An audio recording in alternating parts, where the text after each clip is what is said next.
전 세계에 계신 복된 시청자 여러분, 하나님의 은혜와 평강이 함께하길 빕니다. 오늘 회개와 거룩함 사역회 한국재단에서 전달해드릴 말씀은 2018년 6월 5일 데이비드 오어 선지자님께서 전하신 성경은 왜 뒷셉 사람 엘리야라고 부르는가에 대한 말씀을 전달해드리도록 하겠습니다. 성경은 왜 뒷셉 사람 엘리야라고 부르는지에 대한 강력한 말씀입니다. 바로 시작하도록 하겠습니다. 열왕기 하 2장 11절 12절입니다. 두 사람이 길을 가며 말하더니 불수레와 불말들이 두 사람을 갈라놓고 엘리야가 회오리 바람으로 하늘로 올라가더라. 엘리사가 보고 소리 지르되 내 아버지여 내 아버지여 이스라엘의 병거와 그 마병이여 하더니 다시 보이지 아니하는지라. 이에 엘리사가 자기의 옷을 잡아 둘로 찢고. 자, 엘리야가 처음 왔을 때 엘리야는 번개처럼 순간이동을 할 수 있었습니다. 그때는 어둠이 가득한 때였습니다. 엘리야에 대해서 알려진 것이 거의 없습니다. 그러나 성경의 역사를 통해 그렇게 중요한 역할을 한 선지자는 없었습니다. 영과 권능으로 지구에 나타났던 사람 중에서 가장 큰 선지자였습니다. 누가복음 7장 16절입니다. 모든 사람이 두려워하며 하나님께 영광을 돌려 이르되 큰 선지자가 우리 가운데 일어나셨다 하고 또 하나님께서 자기 백성을 돌보셨다 하더라. 26절입니다. 그러면 너희가 무엇을 보려고 나갔더냐? 선지자냐? 옳다. 내가 너희에게 이르노니 선지자보다 훌륭한 자니라. 무엇을 보려고 나갔느냐? 선지자를 보려고 나갔느냐? 이것은 예수님께서 말씀하신 세례 요한에 대한 증거였습니다. 선지자보다 큰 자라고 하셨습니다. 엘리야의 영과 권능으로 왔는데 성경에 기록한 대로 엘리야의 영과 권능으로 먼저 와서 아버지의 마음을 아들에게 그리고 불순종의 자녀들을 의의 자녀로 회복하였습니다. 누가복음 1장 17절입니다. 그가 또 엘리야의 심령과 능력으로 주 앞에 먼저 와서 아버지의 마음을 자식에게 거스르는 자를 의인의 슬기에 돌아오게 하고 주를 위하여 세운 백성을 준비하리라. 자, 메시아의 오심을 준비하게 하시는 것입니다. 세례 요한이 엘리야의 역할을 한 것입니다. 그의 사역은 놀라운 것이었습니다. 주님의 오심을 준비하도록 사람들을 준비한 것입니다. 성령과 권능으로 일했습니다. 말라기 4장 6절을 성취한 것입니다. 세례 요한은 엘리야의 일을 반복했습니다. 가장 놀라운 방법으로 일했습니다. 메시아에게 세례를 베풀었습니다. 엘리야의 영과 권능으로 영광의 왕에게 세례를 베풀었던 것뿐만 아니라 메시아의 사역을 시작하는 역할을 했습니다. 엘리야의 영과 권능으로 메시아께서 오늘까지 전하실 복음을 전하는 일을 준비한 것입니다. 엘리야는 그뿐 아니라 세례 요한을 통해 천국 복음을 선포하시도록 그 길을 준비하는 역할을 했습니다. 엘리야가 알려진 것이 거의 없지만 그의 이름을 통해 우리는 그의 중대성을 알 수 있습니다. 엘리야, 여호와는 나의 하나님이라는 뜻입니다. 그를 다른 사자로부터 완전히 구별합니다. 그 이름만으로도 말입니다. 그는 이제 인간의 마음속에 이 선지자는 매일매일 여호와 앞에 섰고 이 땅에 주님 앞에 선다는 것도 그의 삶과 사역을 통해 알려줍니다. 그가 올 때마다 그의 사역은 잘 설명이 되었는데 홀로 하나님이신 여호와께 인간을 다른 신들을 숭배하는 것으로부터 돌이켰습니다. 그리고 엘리야는 오늘날까지 그의 태어난 곳과 국적이 불분명합니다. 뒷셉이란 말은 외부인이란 뜻입니다. 언약의 백성인 이스라엘에게 와서, 자, 이와 같은 멜기세덱의 족보와 비슷합니다. 다른 곳에서 온 것이라는 것은 분명합니다. 길리아드에 그가 처음 나타났습니다. 충격적인 것입니다. 외부에서 이스라엘로 온 것입니다. 멜기세덱과 같은 혈통이라고 할 수 있습니다. 주 하나님께서 성령님께서 직접 형체가 있는 모습으로 오셔서 그를 지구에 소개하셨습니다. 메시아께서 하셨던 것처럼 말입니다. 말라기서 4장 5절입니다. 보라, 여호와의 크고 두려운 날이 이르기 전에 내가 선지자 엘리야를 너희에게 보내리니. 메시아께서 오시기 전의 징조로 말입니다. 인간의 마지막 종착지를 준비해야 하기 때문에 그의 사역이 중요한 것입니다. 그래서 모든 인간이 그가 돌아오는 것을 기다리는 것입니다. 말라기서의 기록처럼 엘리야가 여호와의 크고 두려운 날이 오기 전에 옵니다. 이것이 중요한 징조입니다. 메시아께서 오시기 전의 징조입니다. 인간의 최종 종착지로 가기 전에 말입니다. 그가 온다는 것은 죄에서 인간이 돌이켜야 한다는 것을 의미합니다. 그리고 참 하나님 야훼께 돌아가야 한다는 것입니다. 이것은 매우 중요한 것으로 지금의 세대에 중요합니다. 엘리야의 사역이 얼마나 중요한지 알아야 합니다. 열왕기상 17장 1절입니다. 길르앗에 우거하는 자 중에 디셉 사람 엘리야가 아합에게 말하되 내가 섬기는 이스라엘의 하나님 여호와께서 살아계심을 두고 맹세하노니 내 말이 없으면 수년 동안 비도 이슬도 있지 아니하리라 하니라. 자, 이스라엘 백성에게 먼저 와서 죄에서 돌이키고 참 하나님 야훼에게 돌아가라고 외쳤습니다. 그 메시지는 현대 교회에도 동일한 것입니다. 이 시간의 배교를 보면 당연합니다. 바알을 숭배한 것입니다. 열왕기상 16장 33절입니다. 또 아세라상을 만들었으니 그는 그 이전에 이스라엘의 모든 왕보다 심히 이스라엘 하나님 여호와를 노하시게 하였더라. 엘리야가 처음 왔을 때는 많은 악한 왕이 이스라엘을 다른 신을 경배하도록 함으로써 하나님의 진노를 불렀던 때입니다. 이 영적인 시나리오가 친숙하지 않습니까? 이 세대가 야훼 하나님께 저지른 일이 그런 것입니다. 가장 큰 권능의 엘리야 선지자를 마침내 이 땅에 보내신 이유는 그 악한 왕이 고대의 이스라엘 백성들이 배교에 떨어지게 한 것 때문입니다. 악과 부도덕과 부패, 지금 현대의 교회의 모습과 정확하게 같습니다. 엘리야는 회개의 메시지를 가지고 보내심을 받았고 여호와 야훼를 경배하는 것을 외치고 있습니다. 엘리야는 여호와 야훼의 가장 큰 선지자입니다. 땅에 존재했던 천국의 사자 중 가장 큰 선지자입니다.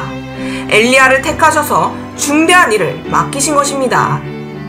성경을 보시면 이스라엘에 여러 번 경고를 보내셨는데 다른 신을 섬기는 것을 경고했지만 무시했습니다. 너무 상황이 악화되었고 주님께서 가장 높은 선지자를 보내신 것입니다. 가장 두려운 선지자를 보내셨습니다. 그가 그 일을 하도록 택하신 것입니다. 바로 디셉 사람 엘리야입니다. 이제 왕상 17장에서 일하는 모습을 보도록 하겠습니다. 열왕기상 17장 1절부터입니다. 길르앗에 우거하는 자 중에 디셉 사람 엘리야가 아합에게 말하되 내가 섬기는 이스라엘의 하나님 여호와께서 살아계심을 두고 맹세하노니 내 말이 없으면 수년 동안 비도 이슬도 있지 아니하리라 하니라. 여호와의 말씀이 엘리야에게 임하여 이르시되 너는 여기서 떠나 동쪽으로 가서 요단 앞 그릿 시냇가에 숨고 그 시냇물을 마시라. 내가 까마귀들에게 명령하여 거기서 너를 먹이게 하리라. 그가 여호와의 말씀과 같이 하여 곧 가서 요단 앞 그릿 시냇가에 머물매 까마귀들이 아침에도 떡과 고기를 저녁에도 떡과 고기를 가져왔고 그가 시냇물을 마셨으나. 그리고 이어서 창세기 12장 1절부터 3절까지입니다. 여호와께서 아브람에게 이르시되 너는 너의 고향과 친척과 아버지의 집을 떠나 내가 네게 보여줄 땅으로 가라. 내가 너로 큰 민족을 이루고 네게 복을 주어 네 이름을 창대하게 하리니 너는 복이 될지라. 너를 축복하는 자에게는 내가 복을 내리고 너를 저주하는 자에게는 내가 저주하리니 땅의 모든 족속이 너로 말미암아 복을 얻을 것이라 하신지라. 이 언약은 아브라함과 자손들을 위한 것입니다.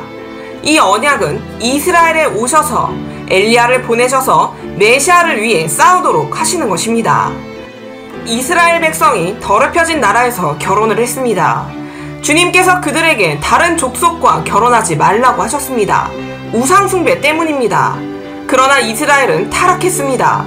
이것을 경고하셨습니다. 이스라엘의 하나님 여호와께서 전능하신 하나님께서 이스라엘에게 심각하게 경고하셨습니다. 가나안에 들어갈 때 그들에게 경고하셨습니다. 다른 족속과 섞이지 말라고 하셨습니다. 우상 숭배를 이미 보셨기 때문입니다. 신명기 7장 3절 4절입니다. 또 그들과 혼인하지도 말지니 네 딸을 그들의 아들에게 주지 말 것이요 그들의 딸도 네 며느리로 삼지 말 것은 그가 네 아들을 유혹하여 그가 여호와를 떠나고 다른 신들을 섬기게 하므로 여호와께서 너희에게 진노하사 갑자기 너희를 멸하실 것임이라. 이것이 경고였습니다. 절대로 다른 족속과 섞이지 말라고 하셨습니다. 우상 숭배 함정에 빠질 것을 보셨습니다. 그러나 이스라엘 왕이 이세벨과 결혼합니다. 그가 이스라엘을 바알을 섬기도록 만들었습니다. 하나님의 경고와 명령을 거부한 것입니다. 우상 숭배를 하는 이세벨과 왕이 결혼한 것입니다. 이스라엘 왕이 이방인 여자와 결혼했고 결국 바알 숭배로 빠졌습니다. 언약 백성인데 말입니다. 엘리야에 대한 위임령에서 이렇게 말씀하셨습니다. 거짓 선지자를 백성 중에 드러내라. 주 야훼께서 미혹을 드러내라고 명령하셨습니다. 마지막 때에 다시 보내신 것입니다. 하나님의 진노가 부어지기 전에 말입니다. 말라기서 4장 5절 6절입니다. 보라, 여호와의 크고 두려운 날이 이르기 전에 내가 선지자 엘리야를 너희에게 보내리니 그가 아버지의 마음을 자녀에게로 돌이키게 하고 자녀들의 마음을 그들의 아버지에게로 돌이키게 하리라. 돌이키지 아니하면 두렵건대 내가 와서 저주로 그 땅을 칠까 하노라 하시니라. 성경을 통해 큰 선지자 엘리야를 마지막 때에 보내시겠다고 약속하셨습니다. 하나님의 진노가 쏟아지기 전에 말입니다. 주님께서 성경을 통해 엘리야를 다시 보내시겠다고 하셨습니다. 정말로 놀라운 때입니다. 엘리야의 때를 보고 있는 것입니다. 주님께서 약속하신 바로 그 때를 보고 있는 것입니다. 천국에서 온 방문자를 우리는 보고 있습니다. 많은 계시를 받고 있습니다. 성경의 약속을 통해서 말입니다. 즉, 전능하신 하나님께서 인간에게 엘리야의 메시지를 지구에 보내시겠다고 약속하셨던 것입니다. 회개를 외치고 인간에게 그리스도 예수님을 통해 여호와 야훼께 순종하라고 경고합니다. 주님께서 마지막 때에 엘리야를 보내시겠다고 하셨습니다. 여호와 야훼께서 인간에게 엘리야를 보내시겠다고 하셨고 그때 메시지도 함께 지구에 보내시는 것입니다. 그 메시지는 회개의 메시지와 우리에게 그리스도 예수님을 통해 여호와께 순종하라는 것입니다. 마태복음 24장 14절입니다. 이 천국 복음이 모든 민족에게 증언되기 위하여 온 세상에 전파되리니 그제야 끝이 오리라. 여호와 야훼께서 성경을 통해 엘리야를 마지막 때에 보내시겠다고 약속하셨습니다. 메시아의 오심을 준비하기 위해서 보내시는 것입니다. 예수 그리스도 메시아의 오심을 우리가 준비하게 하는 것입니다. 누가복음 1장 16절 17절입니다. 이스라엘 자손을 주 곧 그들의 하나님께로 많이 돌아오게 하겠습니다. 그가 또 엘리야의 심령과 능력으로 주 앞에 먼저 와서 아버지의 마음을 자식에게 거스르는 자를 의인의 슬기에 돌아오게 하고 주를 위하여 세운 백성을 준비하리라. 자, 뒷셉 사람 엘리야의 위임을 보십시오.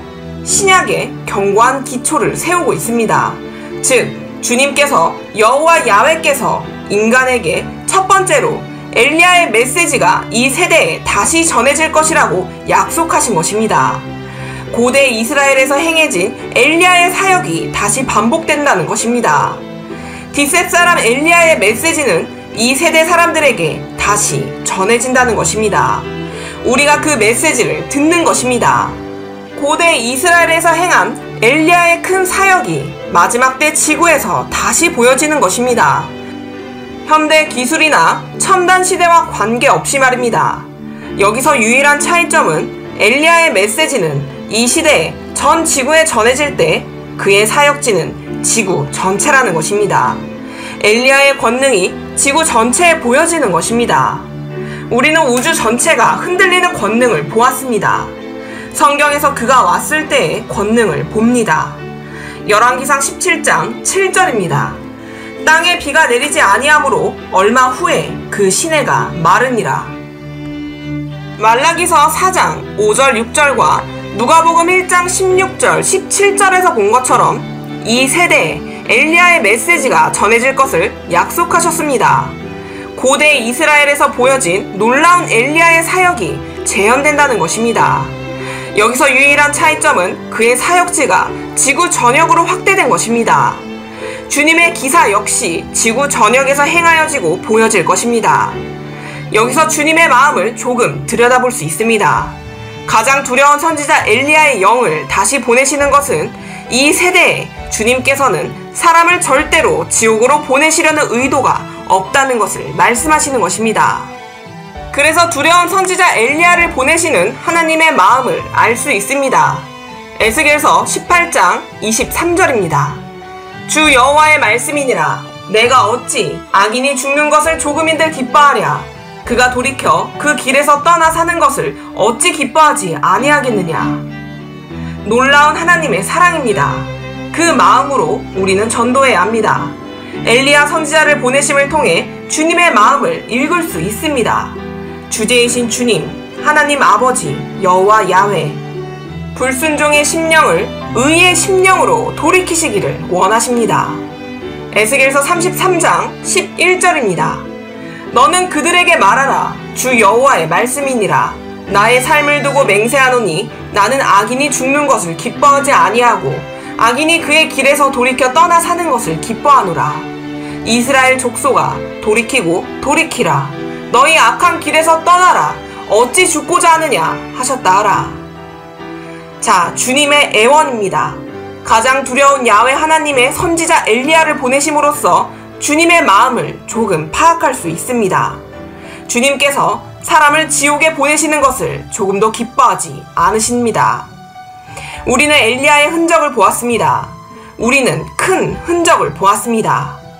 요한계시록 11장에 하나님의 두 증인은 엘리야의 메시지를 전하는 것입니다. 두 증인은 같은 엘리야의 메시지를 전합니다. 그들은 미션에서 같은 영으로 움직입니다. 여러분 중 우리가 목격한 두 증인이 엘리야의 메시지를 전하고 있다는 것을 본 분들은, 즉 회개하고 죄에서 돌이키며 메시아의 오심을 준비하라는 메시지를 들었습니다. 그들은 빛의 증인, 메시지의 징조입니다. 우리는 가장 중요한 선지자를 보았습니다.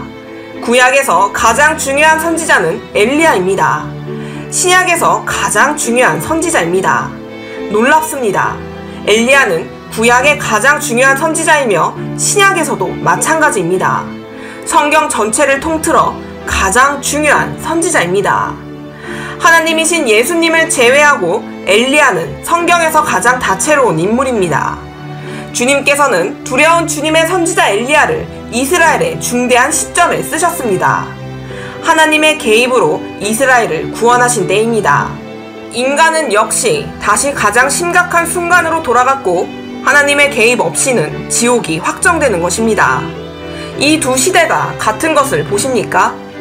주님께서 두려운 엘리야 선지자를 하나님의 계획으로 이스라엘의 구원을 위해 사용하셨고, 지금도 역시 인간은 그때로 돌아가 하나님의 개입 없이는 지옥밖에 갈 곳이 없습니다. 마치 거울을 보는 것처럼 두 시대가 같습니다. 지구에 엘리야를 보내셨을 때 그때마다 부흥이 필요했습니다. 인간을 부흥으로 돌이키시는 것입니다. 이번에도 지구는 부흥이 필요합니다. 그리고 매일 거짓 선지자와 싸워야 합니다. 엘리야가 올 때마다 전쟁에서 승리했습니다. 그가 올 때마다 사람들은 언제나 하나님께서 주님이라고 말합니다. 사람들이 크게 타락했을 때 그는 언제나 와서 메시아를 위해 싸웁니다. 중요한 전쟁에 보내심을 받았습니다. 처음 이 땅에 엘리야가 왔을 때 많은 기적을 행했습니다. 하늘을 닫았습니다. 그리고 하늘을 열어 비를 내렸습니다. 하늘에서 불을 불렀습니다. 죽은 시체를 부활시켰습니다. 거짓 선지자들을 죽였습니다. 미혹을 끝냈습니다. 요단강을 가르는 권능을 행했습니다. 놀라운 기적들입니다. 열왕기하 2장 7절 8절입니다. 선지자의 제자 50명이 가서 멀리 서서 바라보매 그 두 사람이 요단가에 서 있더니 엘리야가 겉옷을 가지고 말아 물을 치매 물이 이리저리 갈라지고 두 사람이 마른 땅 위로 건너더라. 마른 땅입니다. 자연에 대한 권능을 가졌습니다. 요단강을 갈랐습니다. 처음 왔을 때 사망에 대한 권능이 있었습니다. 열왕기상 17장 17절부터입니다. 2일 후에 그 집 주인 되는 여인의 아들이 병들어 증세가 심히 위중하다가 숨이 끊어진지라. 여인이 엘리야에게 이르되 하나님의 사람이여 당신이 나와 더불어 무슨 상관이 있기로 내 죄를 생각나게 하고 또 내 아들을 죽게 하려고 내게 오셨나이까. 엘리야가 그에게 그의 아들을 달라 하여 그를 그 여인의 품에서 받아 안고 자기가 거처하는 다락에 올라가서 자기 침상에 누이고 여호와께 부르짖어 이르되 내 하나님 여호와여 주께서 또 내가 우거하는 집 과부에게 재앙을 내리사 그 아들이 죽게 하셨나이까 하고 그 아이 위에 몸을 3번 펴서 엎드리고 여호와께 부르짖어 이르되 내 하나님 여호와여 원하건대 이 아이의 혼으로 그의 몸에 돌아오게 하옵소서 하니 여호와께서 엘리야의 소리를 들으심으로 그 아이의 혼이 몸으로 돌아오고 살아난지라. 엘리야가 그 아이를 안고 다락에서 방으로 내려가서 그의 어머니에게 주며 이르되 보라 네 아들이 살아났느니라. 여인이 엘리야에게 이르되 내가 이제야 당신은 하나님의 사람이시오 당신의 입에 있는 여호와의 말씀이 진실한 줄 아노라 하니라. 자, 그는 사망에 대한 권능을 가지고 있었습니다.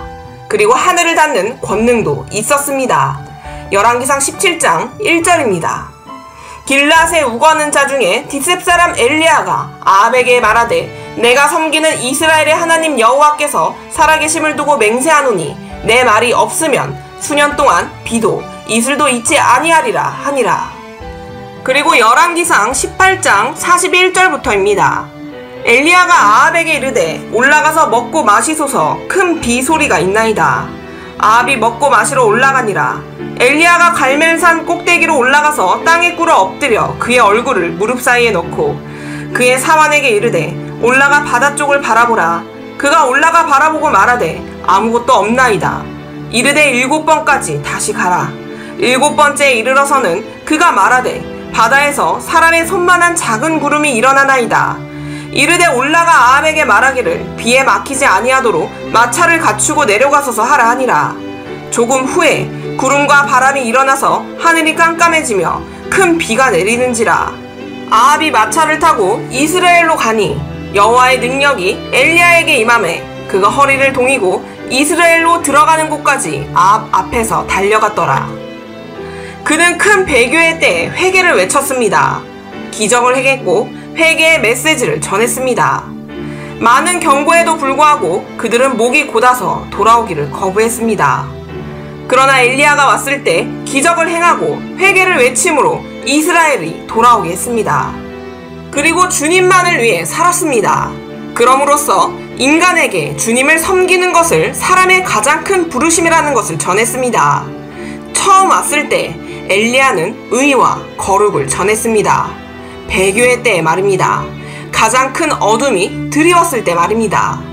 여호와 야훼께서 회개와 회복의 메시지를 보내신 것은 엘리야를 통한 것입니다.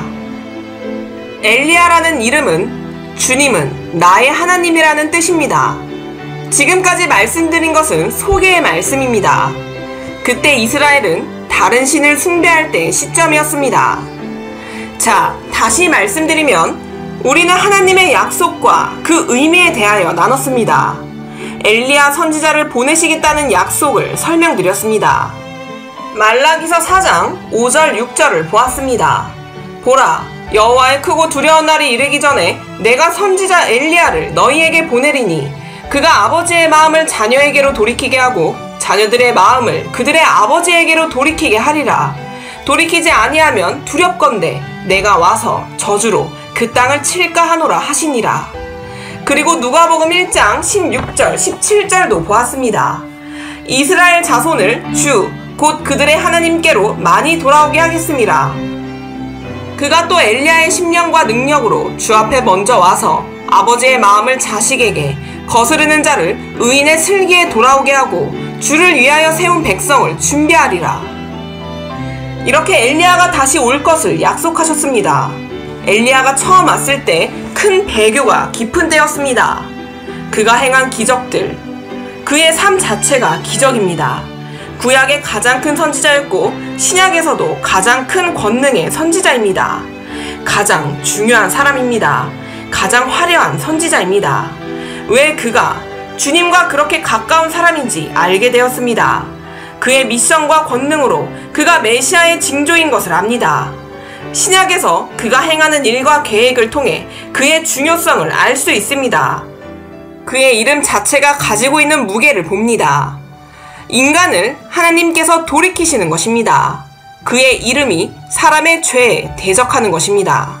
엘리야라는 이름은 매우 대적하는 의미입니다. 인간을 다시 여호와 야훼께 인도하는 것입니다. 열왕기상 17장 1절에서 보았습니다. 길르앗에 우거하는 자 중에 뒷셋 사람 엘리야가 아합에게 말하되 내가 섬기는 이스라엘의 하나님 여호와께서 살아계심을 두고 맹세하노니 내 말이 없으면 수년 동안 비도 이슬도 있지 아니하리라 하니라. 열왕기상 17장을 통해 왜 성경이 그를 뒷셋 사람이라고 말하는지를 봅니다. 늘 그를 뒷셋 사람 엘리야라고 부릅니다. 열왕기하 1장 6절입니다. 그들이 말하되 한 사람이 올라와서 우리를 만나 이르되 너희는 너희를 보낸 왕에게로 돌아가서 그에게 고하기를 여호와의 말씀이 이스라엘에 하나님이 없어서 네가 에그론의 신 바알세붑에게 물으려고 보내느냐. 그러므로 네가 올라간 침상에서 내려오지 못할지라 네가 반드시 죽으리라 하셨다 하라 하더이다. 왕이 그들에게 이르되 올라와서 너희를 만나 이 말을 너희에게 한 그 사람은 어떤 사람이더냐. 그들이 그에게 대답하되 그는 털이 많은 사람인데 허리에 가죽띠를 띄었더이다 하니 왕이 이르되 그는 뒷셋 사람 엘리야로다. 뒷셋 사람 엘리야라고 부릅니다. 우리는 오늘 왜 성경은 그를 뒷셋 사람이라고 하는지를 배웁니다. 열왕기하 9장 36절입니다. 돌아와서 전하니 예후가 이르되 이는 여호와께서 그 종 뒷셋 사람 엘리야를 통하여 말씀하신 바라. 이르시기를 이스라엘 토지에서 개들이 이세벨의 살을 먹을지라. 길르앗 사람입니다. 그의 거처를 의미합니다. 길르앗 뒷셋입니다. 그러나 17장 1절에서 보듯 성경은 긴 설명을 통해 뒷셋 사람 엘리야는 길르앗 사람이라고 말합니다. 엘리야는 토착민들과 구별되는데 그를 그곳에 임시로 머무는 자라고 구별합니다. 그것은 다른 곳에서 온 방문객이라는 뜻입니다. 잠시 와서 머무는 자입니다. 그곳을 지나가는 방문객입니다. 외부 거주인을 이해하기 위해 이렇게 말합니다. 자, 레위기 25장 6절입니다. 안식년의 소출은 너희가 먹을 것이니 너와 네 남종과 네 여종과 네 품꾼과 너와 함께 거류하는 자들과. 자, 엘리야는 잠시 머무는 자였습니다. 길르앗에 임시 머무는 자입니다. 토착민이 아니라는 뜻입니다. 짧은 시간만 머무는 자였습니다. 레위기 25장 23절입니다. 토지를 영구히 팔지 말 것은 토지는 다 내 것임이라. 너희는 거류민이요 동거하는 자로서 나와 함께 있느니라. 이민 온 것처럼 다른 곳에서 온 것입니다. 그리고 또 레위기 25장 25절부터입니다. 만일 네 형제가 가난하여 그의 기업 중에서 얼마를 팔았으면 그에게 가까운 기업 물을 자가 와서 그의 형제가 판 것을 물을 것이요. 만일 그것을 물을 사람이 없고 자기가 부유하게 되어 물을 힘이 있으면 그 판 해를 계수하여 그 남은 값을 산자에게 주고 자기의 소유지로 돌릴 것이니라.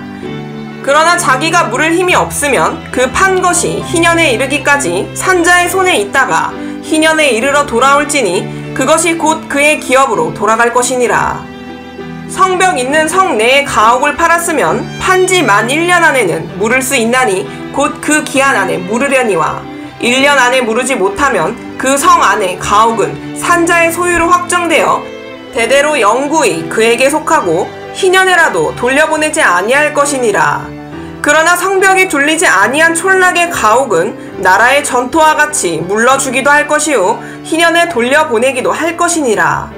레위 족속의 성읍 곧 그들의 소유의 성읍의 가옥은 레위 사람이 언제든지 물을 수 있으나 만일 레위 사람이 물으지 아니하면 그의 소유 성읍의 판 가옥은 희년에 돌려보낼지니 이는 레위 사람의 성읍의 가옥은 이스라엘 자손 중에서 받은 그들의 기업이 됨이니라. 그러나 그들의 성읍 주위에 있는 들판은 그들의 영원한 소유지이니 팔지 못할지니라. 네 형제가 가난하게 되어 빈손으로 내 곁에 있거든 너는 그를 도와 거류민이나 동거인처럼 너와 함께 생활하게 하되. 그리고 레위기 25장 45절입니다. 또 너희 중에 거류하는 동거인들의 자녀 중에서도 너희가 사올 수 있고 또 그들이 너희와 함께 있어서 너희 땅에서 가정을 이룬 자들 중에서도 그리할 수 있은즉 그들이 너희의 소유가 될지니라. 자, 땅 주인이 아니라는 것입니다. 여호와께서 그를 구별하시기 위해 보내셨습니다. 땅의 거주민으로부터 구별하시는 것입니다. 엘리야의 의로운 삶을 통해 이 땅의 사람들을 고발하기 위해 보내셨습니다. 모든 땅의 거류민으로부터 구별하시는 것입니다. 인간의 심각한 죄악을 고발하기 위해서 구별하시는 것입니다. 여호와께서 직접 오셔서 사람들의 삶에 의의를 세우기 위해 보내셨습니다. 하나님의 법을 어긴 죄를 드러내는 것입니다. 출애굽기 20장 2절부터입니다. 나는 너를 애굽 땅 종되었던 집에서 인도하여 낸 네 하나님 여호와니라. 너는 나 외에는 다른 신들을 내게 두지 말라. 너를 위하여 새긴 우상을 만들지 말고 또 위로 하늘에 있는 것이나 아래로 땅에 있는 것이나 땅 아래 물속에 있는 것에 어떤 형상도 만들지 말며 그것들에게 절하지 말며 그것들을 섬기지 말라. 나는 네 하나님 여호와는 질투하는 하나님인즉 나를 미워하는 자의 죄를 갚되 아버지로부터 아들에게로 3, 4대까지 이르게 하거니와 나를 사랑하고 내 계명을 지키는 자에게는 1000대까지 은혜를 베푸느니라. 여기서 10계명을 말씀하셨습니다. 이 법을 범한 죄로 인하여 주님께서 이런 계명을 주셨습니다. 이것은 신성모독입니다. 중대한 범법이며 신성모독을 범했습니다. 그래서 뒷셉 사람 엘리야가 말합니다. 여호와께서 참 하나님이시면 그분을 경배하라. 그러나 생명도 없는 우상신이면 그를 따르라. 열왕기상 18장 20절 21절입니다. 아합이 이에 이스라엘의 모든 자손에게로 사람을 보내 선지자들을 갈멜산으로 모으니라. 엘리야가 모든 백성에게 가까이 나아가 이르되 너희가 어느 때까지 둘 사이에서 머뭇머뭇하려느냐. 여호와가 만일 하나님이면 그를 따르고 바알이 만일 하나님이면 그를 따를지니라 하니 백성이 말 한마디도 대답하지 아니하는지라. 출애굽기 23장 13절입니다. 내가 네게 이른 모든 일을 삼가 지키고 다른 신들의 이름은 부르지도 말며 네 입에서 들리게도 하지 말지니라. 주님께서 인간의 삶을 주관하는 이 법을 세우셨을 때 매우 중대한 것이었습니다. 이 땅의 사람들이 범한 이 죄와 범죄는 너무 심각했는데 주님께서 형체가 있는 모습으로 직접 여러 번 오셨습니다. 출애굽기 34장 11절부터입니다. 너는 내가 오늘 네게 명령하는 것을 삼가 지키라. 보라, 내가 네 앞에서 아모리 사람과 가나안 사람과 헷 사람과 브리스 사람과 히윗 사람과 여부스 사람을 쫓아내리니 너는 스스로 삼가 네가 들어가는 땅의 주민과 언약을 세우지 말라. 그것이 너희에게 올무가 될까 하노라. 너희는 도리어 그들의 제단을 헐고 그들의 주상을 깨뜨리고 그들의 아세라상을 찍을지어다. 너희는 다른 신에게 절하지 말라. 여호와는 질투라 이름하는 질투의 하나님이니라. 너는 삼가 그 땅의 주민과 언약을 세우지 말지니 이는 그들이 모든 신을 음란하게 섬기며 그들의 신들에게 제물을 드리고 너를 청하면 네가 그 제물을 먹을까 함이며 또 네가 그들의 딸들을 네 아들들의 아내로 삼음으로 그들의 딸들이 그들의 신들을 음란하게 섬기며 네 아들에게 그들의 신들을 음란하게 섬기게 할까 함이니라. 너는 신상들을 부어 만들지 말지니라. 이 법을 만드실 때 주님께서는 매우 심각하셨습니다. 야훼 주님께서 직접 오셨습니다. 이 법을 범하지 않도록 하기 위해서였습니다. 그래서 주님께서 엘리야를 보내셔야 했습니다. 구별된 자입니다. 공개적인 이스라엘 하나님에 대한 신성 모독을 대적하기 위해서 말입니다. 가증한 일을 범하고 있었기 때문입니다. 그래서 가장 두려운 선지자 엘리야를 보내신 것입니다. 그 이름의 뜻은 매우 대적하는 의미가 있습니다. 여호와는 나의 하나님이라는 뜻입니다. 주님께 돌이키는 역할을 합니다. 이스라엘이 신성 모독의 죄를 범했을 때 오직 뒷셋 사람, 구별된 자, 행위가 다른 자가 악을 대적하기 위해 보내심을 받았습니다. 그가 그 임무를 할 수 있기 때문입니다. 이런 환경이라는 것을 감안하면 주님께서 더 이상 참으실 수 없다고 말씀하시는 것을 알 수 있는 것입니다. 성경 전체를 통해 이 영화로운 법을 통해 이스라엘이 잊었다고 말할 수 없게 하셨습니다. 잊었다고 할 수 없게 만드셨습니다. 신명기 8장 18절입니다. 네 하나님 여호와를 기억하라. 그가 네게 재물 얻을 능력을 주셨음이라. 이같이 하심은 네 조상들에게 맹세하신 언약을 오늘과 같이 이루려 하심이니라. 네가 만일 네 하나님 여호와를 잊어버리고 다른 신들을 따라 그들을 섬기며 그들에게 절하면 내가 너희에게 증거하노니 너희가 반드시 멸망할 것이라. 여호와께서 너희 앞에서 멸망시키신 민족들같이 너희도 멸망하리니 이는 너희가 너희의 하나님 여호와의 소리를 청종하지 아니함이니라. 이것도 엄청난 경고입니다. 다른 신을 만지지도 말라는 것입니다. 엘리야는 바알을 섬기는 자들을 모욕했습니다. 열왕기상 18장 26절부터입니다. 그들이 받은 송아지를 가져다가 잡고 아침부터 낮까지 바알의 이름을 불러 이르되 바알이여 우리에게 응답하소서 하나 아무 소리도 없고 아무 응답하는 자도 없으므로 그들이 그 쌓은 제단 주위에서 뛰놀더라. 정오에 이르러는 엘리야가 그들을 조롱하여 이르되 큰 소리로 부르라. 그의 신인즉 묵상하고 있는지 혹은 그가 잠깐 나갔는지 혹은 그가 길을 행하는지 혹은 그가 잠이 들어서 깨워야 할 것인지 하매 이에 그들이 큰 소리로 부르고 그들의 규례를 따라 피가 흐르기까지 칼과 창으로 그들의 몸을 상하게 하더라. 이스라엘의 하나님께서는 주무시지 않는다는 것을 알았습니다. 따라서 엘리야는 이스라엘의 백성의 죄를 이상하게 여겼습니다. 시편 121편 3절 4절입니다. 여호와께서 너를 실족하지 아니하게 하시며 너를 지키시는 이가 졸지 아니하시리로다. 이스라엘을 지키시는 이는 졸지도 아니하시고 주무시지도 아니하시리로다. 그래서 바알 제사장들을 조롱한 것입니다. 바알은 잠들고 그의 선지자들에게 대답하지 못한 것입니다. 그러나 여호와 야훼께서는 전능하신 능력으로 반응하셨습니다. 이스라엘을 돌보시며 주무시지도 졸지도 않으십니다. 열왕기상 18장 26절부터입니다. 그들이 받은 송아지를 가져다가 잡고 아침부터 낮까지 바알의 이름을 불러 이르되 바알이여 우리에게 응답하소서 하나 아무 소리도 없고 아무 응답하는 자도 없으므로 그들이 그 쌓은 제단 주위에서 뛰놀더라.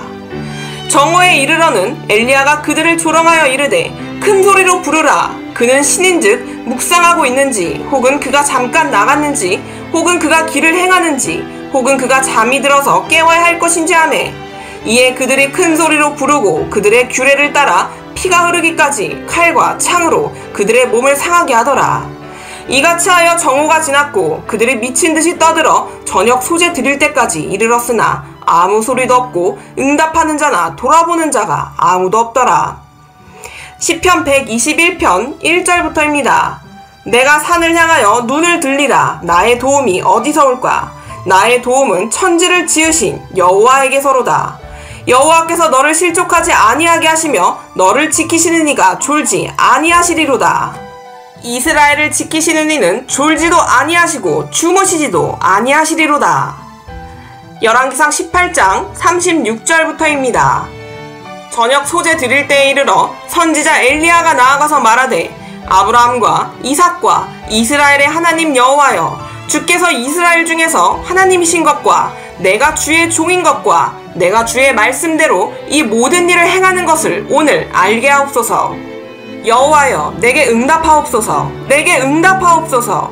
이 백성에게 주 여호와는 하나님이신 것과 주는 그들의 마음을 되돌이키심을 알게 하옵소서 하매 이에 여호와의 불이 내려서 번제물과 나무와 돌과 흙을 태우고 또 도랑의 물을 핥은지라. 모든 백성이 보고 엎드려 말하되 여호와는 그는 하나님이시로다. 여호와 그는 하나님이시로다 하니. 자, 하나님의 권능을 보십시오. 상대편에 450명의 바알 선지자가 있었고 또 다른 아셀 선지자들이 있었습니다. 그들은 모두 바알에게 외쳤지만 답이 없었습니다. 그러나 오직 여호와의 선지자 엘리야에게만 불로 대답하셨습니다. 여호와 하나님, 엘리야의 하나님의 권능을 보십시오. 방문객, 잠시 머무는 자 뒷셉사람을 쓰셨습니다. 성경의 구원의 역사에서 엘리야의 역할을 조명하는 매우 특별한 설명이었습니다. 오늘 말씀은 이것으로 마치도록 하겠습니다. 샬롬.